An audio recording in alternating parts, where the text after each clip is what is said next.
Next up is our last interview for the day. And for this, I'd like to bring on Anton from 1inch to tell you more about how we can actually make blockchains ready for DeFi and all the technical innovations that we can do. So please give Anton a big round of applause.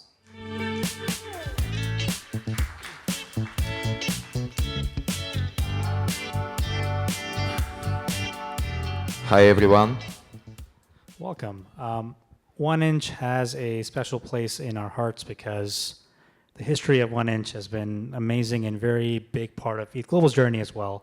And that is that this is a project that was a hackathon project in New York a few years ago, 2019.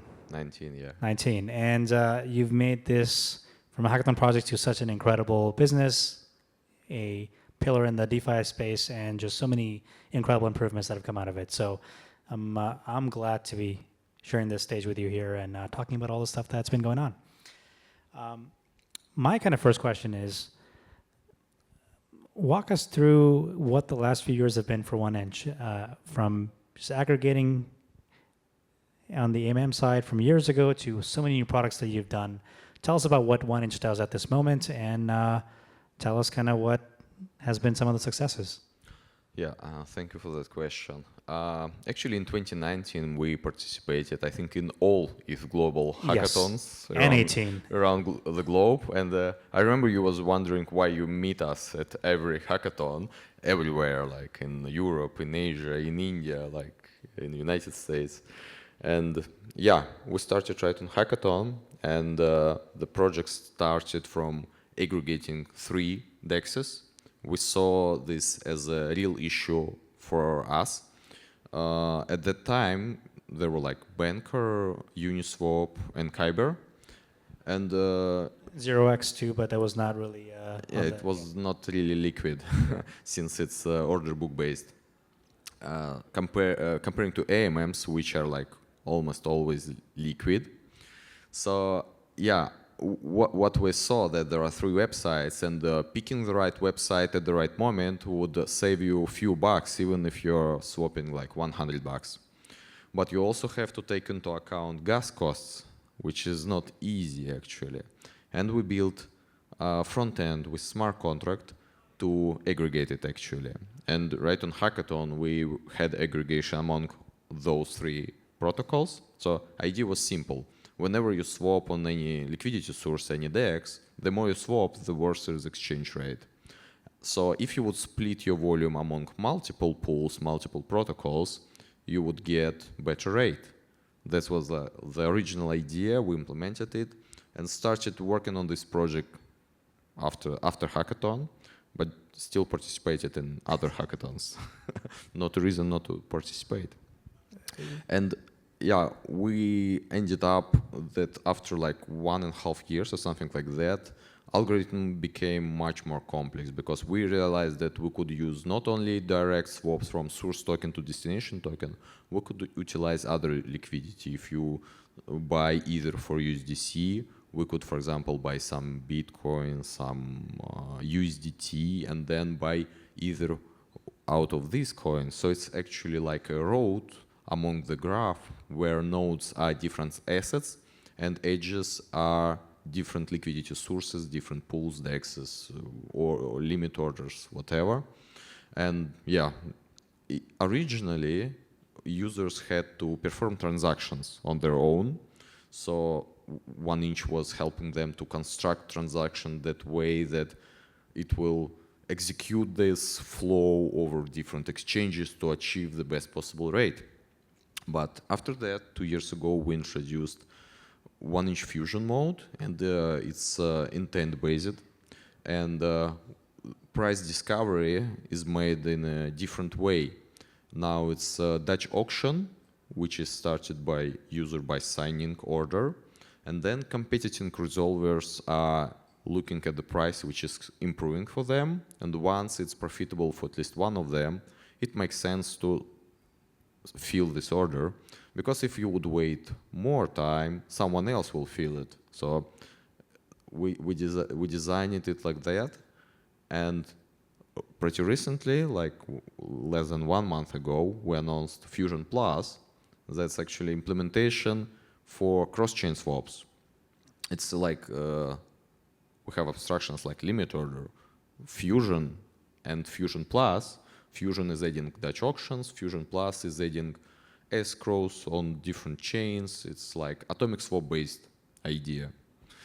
So yeah, that's like what happened to 1inch since origination. That's awesome. I guess one thing that you didn't talk about is a credit card. And that was the one I was surprised by the most, because to me this was like an amazing way to get into DeFi, and then you kind of saw a credit card. But you've done cool things with it. So maybe tell us a bit more about how that happened and how the credit card specifically works. I would say you shouldn't expect from Web2 products to work in non-custody way. So basically now it's a white label. And yeah, I think we're gonna expand with it to more different markets. But yeah, it's actually Web2 product, which is connected to Web3 assets, Web3 values. Actually, if you look at any credit card, there are only two ways to have credit card with crypto. You either have to deposit your crypto beforehand, or you could approve crypto and it will be claimed from your wallet right at the moment of the transaction. So, yeah. Amazing. So we were kind of thinking about what we should cover here, and kind of how do we actually talk about the opportunity set, and just even how do we make good decisions in this space,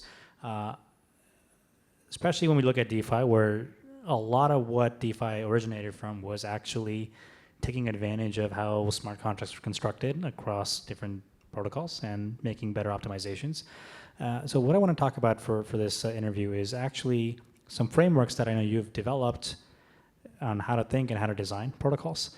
And we're going to cover some of these and then see what are things that are either new to others or some crazy things that you believe that others may disagree with or will find fascinating. And the first kind of question I have is, we recently talked about increasing the gas limit for L2s. And if you are following the superchain ecosystem, you kind of hear the gigagas word a lot. But I don't think that's something that you're a fan of. Is that correct? I would say that I think that gas would never be enough.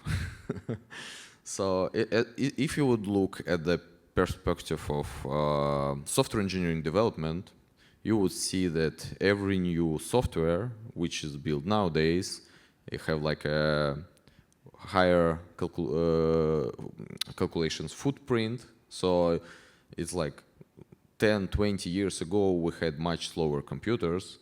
But now we have much faster computers, and yeah, when developers build abstractions on top of abstractions, they rarely care about performance.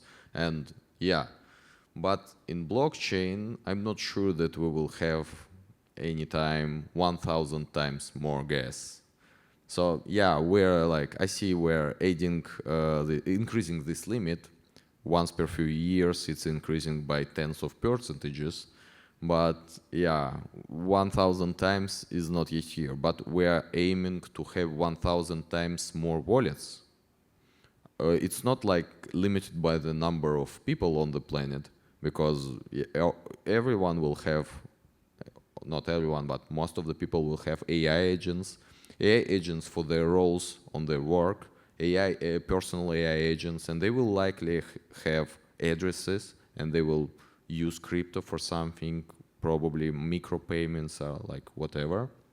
So I think like in 20 years we would probably have like tens of billions of wallets interacting with blockchains, but it's like 1,000 times more than we have now. But I am not sure we will have 1,000 times more gas. So what happens in that world? Obviously, you have a chicken and egg problem, which is you cannot have 10 billion wallets if you don't have the ability to actually process that much throughput. Is that a good way of thinking about it? Or how do you actually then design software and contracts when you have this condition?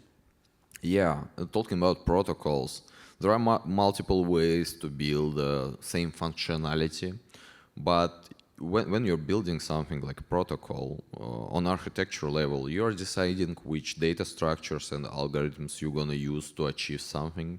And you can build protocols which are oriented on like optimizing specific use case, like optimizing subscriptions, for example, or optimizing yield flow from borrowers to lenders, or optimizing anything else. And you could achieve final stage of this optimization by having constant complexity algorithms. These algorithms, it's called big O1. This means that increasing input numbers would not increase output numbers in the same way. This means that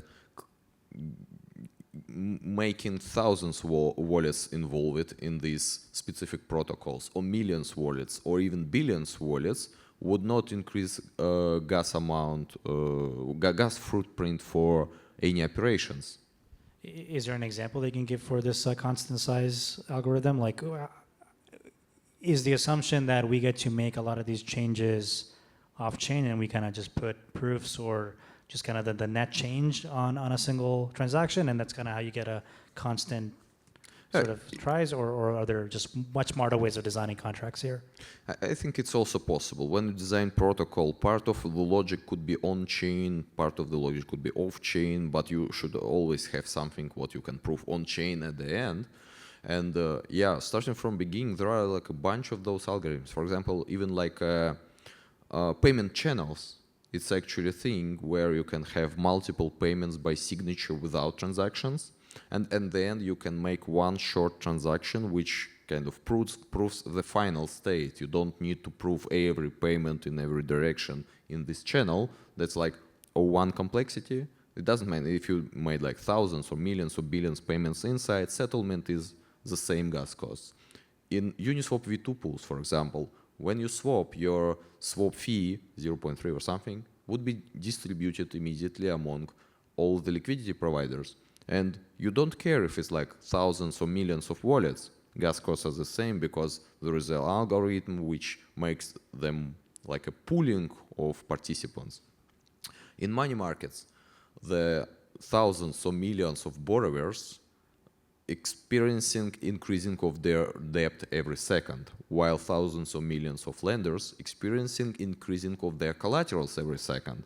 And this yield flow from borrowers to lenders is actually happening without extra computations. It's taking the same amount of computations for any number of participants. So those protocols, inside of them, under the hood, they're using algorithms which have infinite scalability property. And they are like already ready. I mean, this protocol, like money market, lending protocol, you have to do transactions to deposit, to withdraw, or to borrow and repay. And yeah, this protocol do not spend any gas to process those yields from borrowers to lenders. So those protocols, like they are already ready for mass adoption.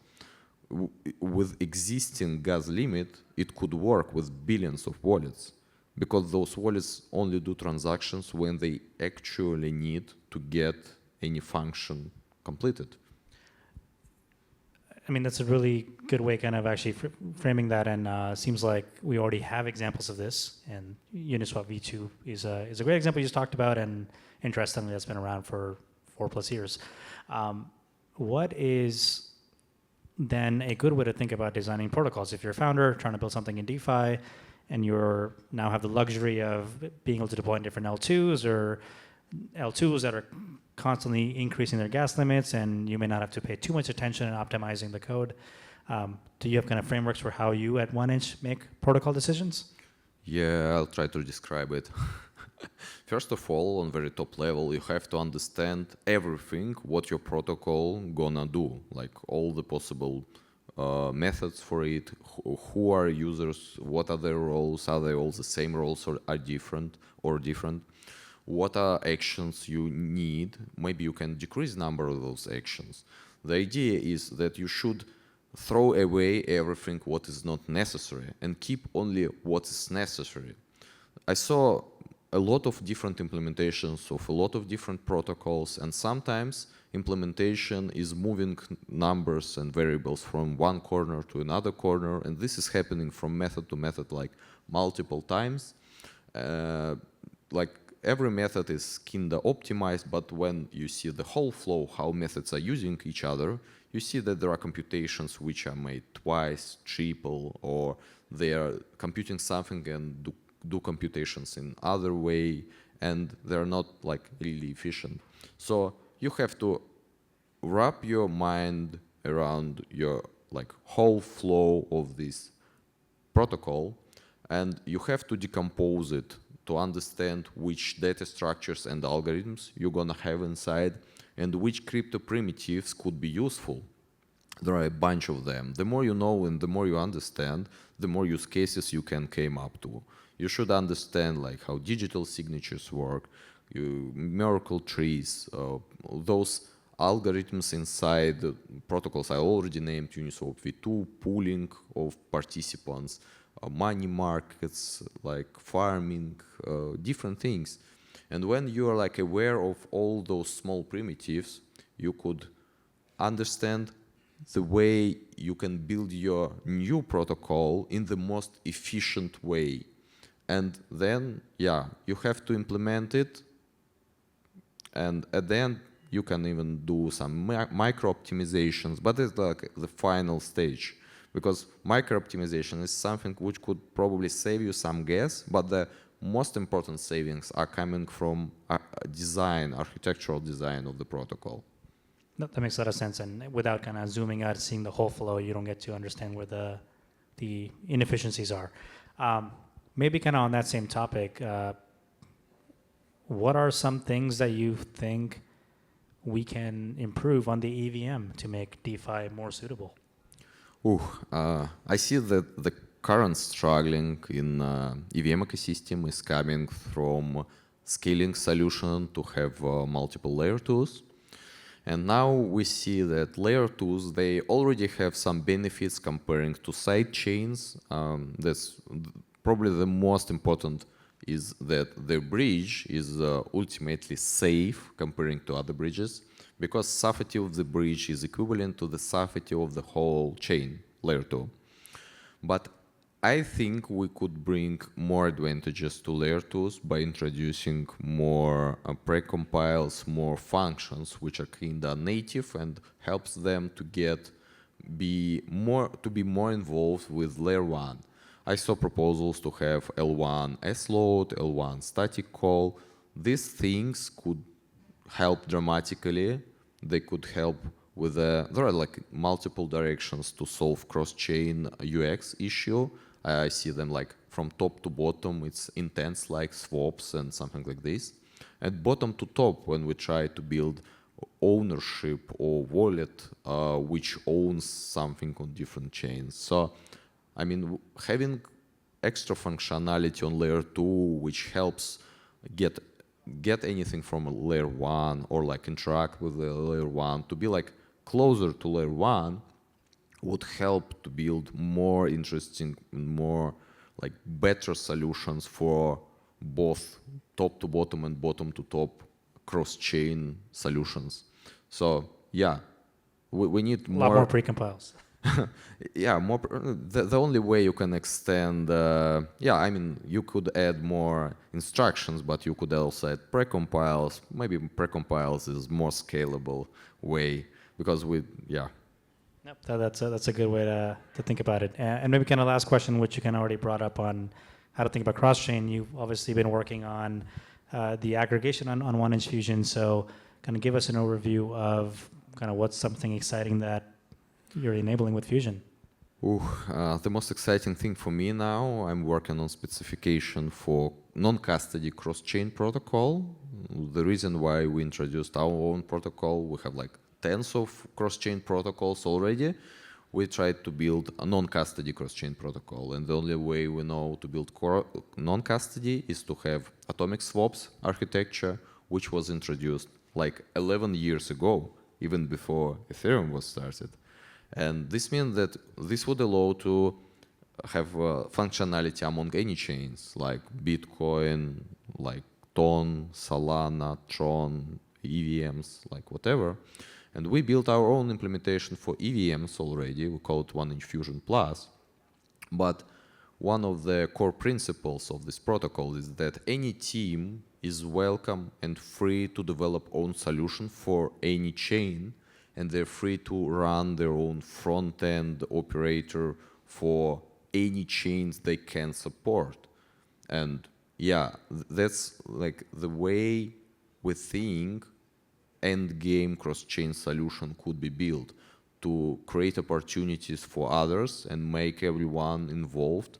And yeah, if someone is happy with our implementation, they can use it. If they're not happy, they can develop their own. Or they can get our implementation and change it because, yeah, we use MIT license everywhere. Awesome. So being able to do cross-chain swaps without actually taking any custody and making bridging a lot more safer. That seems like a pretty awesome use case and something about to happen soon. Yes, hopefully. And yeah, we recently realized that the vision of 1inch to expand possibilities of self-custody assets. Since origination, the first digital self-custody asset was Bitcoin, probably. And there was only possibility to transfer value. And then we got atomic swaps, we got account-based blockchains like Ethereum with smart contracts. We got much more possibilities, like protocols are basically offering possibilities to self-custody assets. And yeah, that's great. I think we will see much more different ways how you could utilize values which you own self-custody. Awesome. Well, thank you so much for this amazing conversation, and we can't wait to try out 1inch Fusion Plus. Thank you. Please give him a big round of applause.